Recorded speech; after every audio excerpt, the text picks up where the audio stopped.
I graduated high school in 2009. As was customary at the time, my friends and I were urged by guidance counselors and teachers that the only option for a sound future was to seek out a bachelor's degree at a four-year institution. I've heard similar stories from many others. I've now been attending college for 10 years on and off, while working multiple jobs, while also maintaining my coursework to make ends meet. And I only have about $40,000 in debt to show for it. My younger brother attended trade school associated with the high school we went to for their auto mechanic program. There was no cost to attend, and he was provided with an externship during his senior year. After he graduated, he was hired by a Mercedes-Benz dealership and was making around $30 an hour as an 18-year-old kid. I constantly think how my life and my finances would be different if I had chosen a similar route. We have been conditioned to believe that the highest level of achievement is to obtain an advanced educational degree, and we should spare no expense in the quest to find it. While there are many important career fields that require a bachelor's degree or higher, there are equally as many careers that can be obtained through trade school graduation or an associate's degree. By explaining the cost of attendance between education types, the extreme burden of student loan debt and its effects on its borrowers, and the outlook and projected growth of careers with the different graduate levels, I hope to persuade you of the superior value and importance of trade schools and community colleges over universities and four-year colleges. When comparing the tuition and fees associated with trade schools, community college is substantially lower per credit than that of a university. The U.S. Department of Education reported that for the 2017 academic year, the average cost of a four-year university was about $26,000, which was substantially higher for private universities. They also reported that the average cost of community college or vocational school was about $10,500. However, many trade school programs are offered through high schools at no additional charge to the students. Another major expense incurred by students at universities is room and board. The average cost of room and board is about $11,500 per year. Many students are required to live on campus for their first year at least, so this is a necessary expense. These costs can be mitigated while attending local community college by living with parents or family members. The biggest expense for a community college student or a commuter student is transportation, which was estimated at $18,000 or $1,800 per year, which is 5 times less expensive than room and board. Something that I have personally struggled with is the burden of student loan debt. An article by Zach Friedman on Forbes.com looked at the average student loan debt and debt-to-income ratio of the varying degree levels. He reported the average student loan debt balance in Pennsylvania for a bachelor's degree was about $37,000, with an average loan interest rate of 5.8%.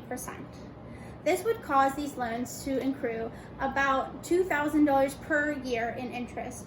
If a borrower pays off this loan over the 10-year suggested loan repayment period, they would pay about an additional $12,000 in interest.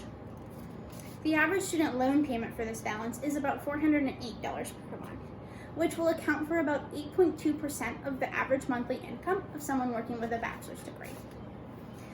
The average student loan debt incurred for an associate's degree or vocational school is about $13,800, which reduces the interest paid over the lifetime of a loan to $4,000, and an average monthly payment would only be about $152, which would account for about 4.4% of the average monthly income of someone working with an associate's degree.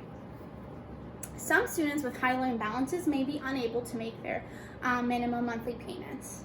Defaulting on student loans can have serious negative impacts on credit scores, which will make obtaining future loans very difficult, such as auto loans or mortgages, and will make it much more costly with higher interest rates.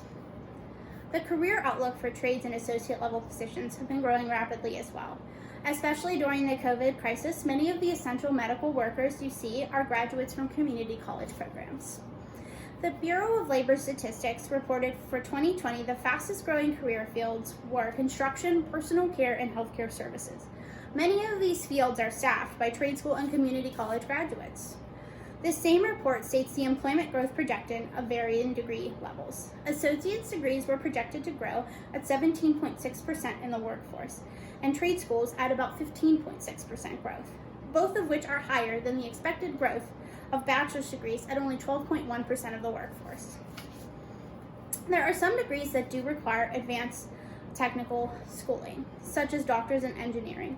High-level technical degrees in computer and finance are always increasing demand as technology advances, but community college now offer degrees in computers, IT, and accounting as well. Community colleges also include externships as part of their curriculum.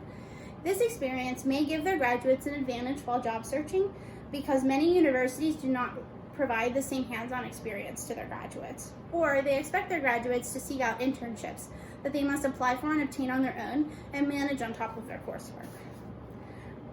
And for students interested in pursuing higher degree levels, you can use community college as a stepping stone by finishing your general coursework and transferring it to a university to decrease your costs. I often wish I had been given this opportunity sooner or told the values of trades and technical skills and what they can offer to the workforce.